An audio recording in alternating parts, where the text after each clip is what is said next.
Lebanon के अंदर America का बड़ा खेल, और ऐसा खेल कि ईरान भी अब कुछ न कर सकेगा। असल में आनन फानन अमेरिका ने इजराइल और लेबनान के बीच डील करवा दी है, और यह डील कंफर्म है, साइन किए जा चुके हैं। अब आप कहेंगे रजा भाई इसमें ईरान को झटका कैसे है?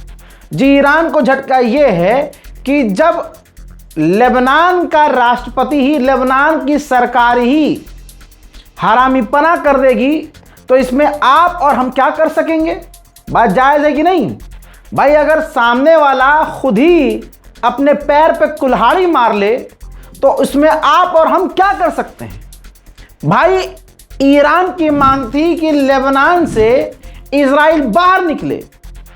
अब ये जो आप डील होता हुआ देख रहे हैं इस तस्वीर में, इसमें यह है कि अमेरिका ने इजराइल और लेबनान की डील करवाई है, जिसमें ये देखिए नेतन्याहू खुद दिखा रहा है, जहां इसका हाथ है येलो लाइन आपको नजर आ रही है, पीली लाइन नजर आ रही है, नीचे से ऊपर तक जहां तक पीली लाइन है यहां तक इजराइल की फौज मौजूद है और आगे भी अब मौजूद रहेगी। ये डील हुई है।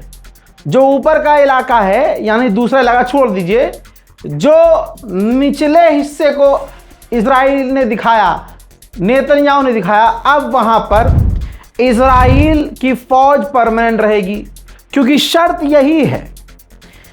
चालाकी इजराइल ने ये करी और इसमें बड़ी चालाकी अमेरिका ने ये करी कि डील ये करवाई कि इस येलो लाइन के अंदर, येलो लाइन तक जो इजराइल की फौज है वो वहीं मौजूद रहेगी। कब तक? जब तक हिजबुल्लाह हथियार नहीं डाल देगा। तो हिजबुल्लाह कभी हथियार डालेगा नहीं, तो इसका मतलब इजराइल कभी वहां से निकलेगा नहीं। तो इनडायरेक्ट वे में ये जो डील है, ये डील नहीं, लेबनान की सरकार ने अपनी जमीन बेच दी इजराइल को। अब आप कहेंगे इजराइल से ऐसी गंदी घटिया तरीन डील लेबनान के राष्ट्रपति ने क्यों कर ली? तो अगर आप मुझे रोज देखते हैं, अगर मेरे सब्सक्राइबर हैं, तो आपको अच्छे से मालूम होना चाहिए कि लेबनान के अंदर जो लास्ट चुनाव हुआ था, तो डोनाल्ड ट्रंप ने धमकी दी थी कि अगर मेरी पसंद का आदमी नहीं चुना गया राष्ट्रपति, तो मैं लेबनान को जो फंड मिलता है वो बंद करवा दूंगा, लेबनान पर पाबंदी लगवाऊंगा, लेबनान पर कब्जा किया जाएगा। ये धमका दिया था। तो अब जो ये डील लेबनान के राष्ट्रपति ने की है, वो लेबनान का राष्ट्रपति कम अमेरिका का कुत्ता ज्यादा है। आपको लग रहा है रजा भाई ज्यादा जज्बाती हैं, तो देखो जो जज्बाती होता है, पहली बात तो दिल का साफ होता है, जबान का थोड़ा गंदा होता है, जैसे मैं माशाल्लाह हुई। अब देखिए कि मेरी तो कोई औकात नहीं है, मुझे किनारे कर दो। अरे जो लेबनान के लोग हैं वो तो समझदार होंगे भाई, वो सड़कों पर आ चुके हैं कि लेबनान की हमारी सरकार ने, हमारे राष्ट्रपति ने धोखा दिया है, अपनी वतन की जमीन का सौदा कर दिया है। हमें यह मंजूर नहीं है कि हिजबुल्लाह हथियार डाल दे और तुम अमेरिका की गुलामी करो।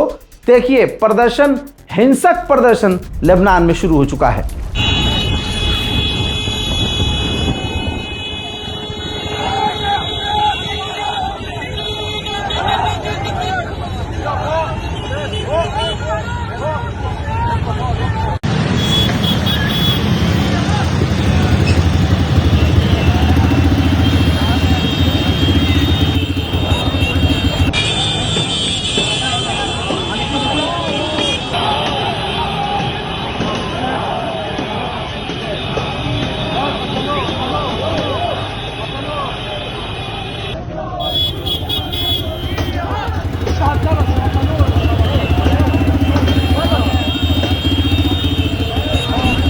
खुद नेतन्याहू ने बयान दिया कि उन्होंने, यानी ईरान ने बहुत प्रेशर बनवाया हम पर कि हम लेबनान से निकल जाएं, लेकिन यह हमारी बड़ी जीत है कि हम लेबनान से बाहर नहीं निकलेंगे।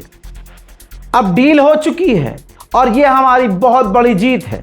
हमारी फौज लेबनान में मौजूद रहेगी और अब वो, यानी ईरान, कुछ नहीं कर सकता। सोचिए, लेबनान के बारे में नेतन्याहू ने बयान दिया कि हम आतंकवादियों के बंकर, उनके इंफ्रास्ट्रक्चर हम पूरी कॉलोनियां सब कुछ बर्बाद कर रहे हैं।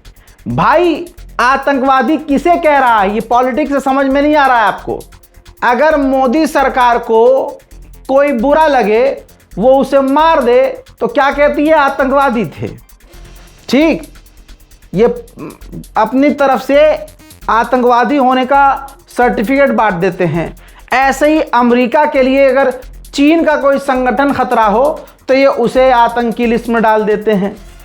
ऐसे ही इजराइल है, वो तो पत्रकारों को भी मार देता है, ह्यूमन राइट एक्टिविस्ट को भी मार देता है, तो कह देता है ये आतंकवादी संगठन से जुड़े हुए थे।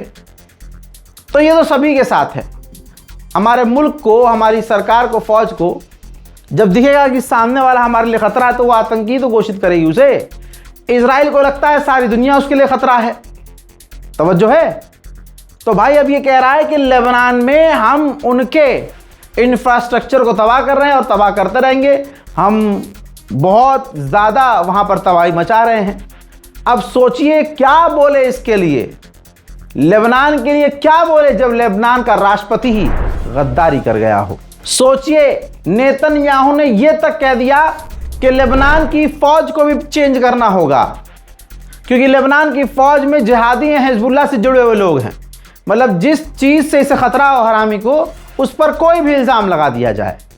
लेकिन हम कुछ नहीं कर सकते दोस्तों। जब देश का राष्ट्रपति गद्दार निकल जाए तो फौज क्या ही उखाड़ पाएगी। अब ये डर इजराइल को था कि ये डील खराब करेगा ईरान, जिद पर आएगा कि ये डील गलत है। तो इजराइल के डिफेंस मिनिस्टर ने धमकी दे दी है कि अगर ईरान ने हमारी डील खराब करने की कोशिश की तो हम ताकत का इस्तेमाल करेंगे। उधर हिजबुल्लाह का भी बयान आया। हिजबुल्लाह के चीफ ने कहा है कि ये जो डील की गई है ये बेकार है, बकवास है। ये भी कोई डील है? इजराइल को हमारी सरजमीन से, लेबनान की ज़मीन से निकलना ही होगा। यही वजह है कि लेबनान के लोग हिजबुल्लाह को सपोर्ट करते हैं, अपनी सरकार को नहीं, क्योंकि सबको पता है कि सरकार अमेरिका और इजराइल की दलाल है। उधर इजराइल कहां डील मान रहा है? तस्वीर देखिए, रेसिडेंटल इलाके से धुआं निकल रहा है। इजराइल ने लेबनान पर हमला किया था जिसमें एक व्यक्ति बुरी तरह से घायल हुआ है। अमेरिका ने ऐलान किया है कि हम लेबनान की फौज को $30 मिलियन देंगे ताकि उन्हें मजबूत किया जा सके। सब ड्रामा है दोस्तों, ये बस फौज के अंदर गुस्सा ना फूटे। समझ रहे हो? गुस्सा तो लोगों का सड़कों पर है, लेबनान के लोग सड़कों पर हैं। कहीं ऐसा ना हो कि लेबनान की फौज भी अमेरिका और इजराइल के खिलाफ भड़क जाए तो बस $30 मिलियन दे रहे हैं जी आपको मजबूत करने के लिए। बस ये समझ लीजिए कि ये कह के नहीं दे रहे हैं कि हम आपको ख़रीदना चाह रहे हैं, बस ये कह के दे रहे हैं मिठाई है, खा लो, बच्चों को खिला देना। दोस्तों अजाब तो अजाब है, जिसे खुदा परवरदिगार आलम पर भरोसा है तो वो भी कभी, हमें भी उम्मीद है कि हमें अल्लाह निराश नहीं करेगा। इजराइल के अंदर ऐसी बीमारी फैल रही है कि इजराइल परेशान हो चुका है।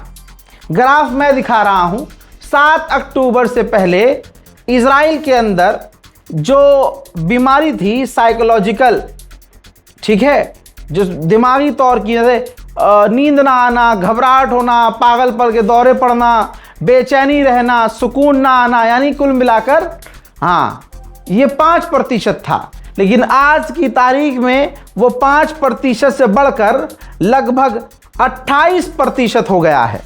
28, 5 से सीधा 28।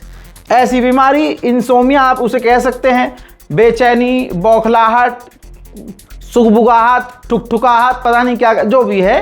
तो इजराइल के लोगों की नींद उड़ चुकी है, गवर्नमेंट भी काफ़ी परेशान है। मेरे दोस्तों सबसे बड़े शैतान नेतन्याहू ने कहा है कि फिलिस्तीन स्टेट की कोई जगह नहीं है। सी से यानी समुद्र से जॉर्डन की नदी तक कहीं भी 2 स्टेट सॉल्यूशन का नामो निशान नहीं है। सिर्फ 3 साल की जंग में, जिसको जंग भी नहीं कह सकते, सिर्फ कत्लेआम नरसंहार कह सकते हैं, 3 साल में इजराइल के $205 बिलियन, 3 साल में 205 billion, Bombay, B for Bombay, $205 billion खर्च हो चुके हैं। ये यूट्यूब, ये सब इजराइल को किस हद तक सपोर्ट करते हैं अंदाजा लगाइए। BDS नाम की एक कंपनी है, इसने एक ऐसी ऐप बनाई सॉफ्टवेयर ऐसा डेवलप किया कि वो सॉफ्टवेयर आपको बताता जो आप दूसरी ऐप डाउनलोड कर रहे हैं वो इजरायली तो नहीं। बहुत अच्छा सॉफ्टवेयर था। गूगल ने उस ऐप को ही जो ये बताती कि ये ऐप इजरायली है कि नहीं, गूगल ने उसी ऐप को ब्लॉक कर दिया, बैन कर दिया।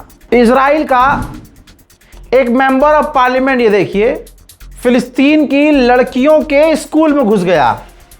ये हिजड़ा दो चुटिया वाला जनखा, ये इजराइल का मेंबर ऑफ पार्लियामेंट फिलिस्तीन की लड़कियों के स्कूल में घुस गया और वहां जाकर ये बता और दिखा रहा है कि इस स्कूल के अंदर इजराइलियों के खिलाफ, यहूदियों के खिलाफ पढ़ाया जा रहा है। उधर ये तस्वीर देख लीजिए, थोड़ा सा ब्लर कर रहा हूं, ये गज्जा है। इजराइल ने गज्जा पर फिर से हमला किया, जिस हमले में 22 लोग बुरी तरह से घायल हो गए। इजरायली मिनिस्टर ने टीवी चैनल पर कहा है कि हम गाजा को फुल खुद कंट्रोल करेंगे। बाजू में ये दो तस्वीर एक ही इंसान की है। ये फिलिस्तीनी पत्रकार था, 14 महीने बाद जेल से आज़ाद हुआ है। आधा सर गायब है, हड्डी खोपड़ी गायब है, और उसका हाल क्या हुआ है मुझे बताने की ज़रूरत नहीं है। सोचिए, ऐसे खतरनाक इजरायली मानसिकता को भारत में कौन से समुदाय के लोग पसंद करते हैं। हजरात, ये वो अपडेट था जिसे आप लेबनान अपडेट कह सकते हैं। लेबनान में जितनी चीज़ें हुई, लेबनान में, गाज़ा में, फ़िलिस्तीन में, मैंने आपको बताई है। उम्मीद है कि आप मेरा अगला अपडेट भी ज़रूर देखेंगे। दिन में जब भी टाइम मिले ज़रूर देखिए। फिलहाल के इस रिपोर्ट में इतना ही। जय हिंद।